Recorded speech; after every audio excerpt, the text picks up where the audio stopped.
হে আমার বান্দারা, তোমরা যারা নিজের উপরে গুনাহ করতে করতে সীমা অতিক্রম করে ফেলেছ, গুনার পাহাড় উঠায় ফেলছ, তোমরা নিজের উপরে যারা জুলুম করে ফেলেছ, তোমরা যারা জীবনটাকে শেষ তসতস করে ফেলছ।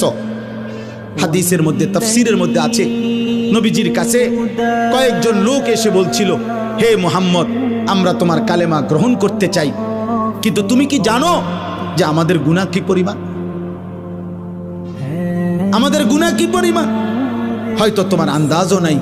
মুহাম্মদ, আমরা শুধু শিরিক করেছি এমন না, আমরা মূর্তি পূজা করেছি এমন না। তাফসীরে কুরতুবীতে স্পষ্ট লিখছে, নবীজিকে তারা বলছে, হে মুহাম্মদ, চুরি করছি কি পরিমাণ, হিসাব নাই।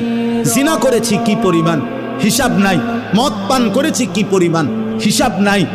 খুন করছি কি পরিমাণ, হিসাব নাই। জীবনটা শেষ করে দিছি গুনায় গুনায়, আজ আর কোনো হিসাব করেও কুলাইতে পারবো না। এত বেশি পরিমাণ গুনাহ আমাদের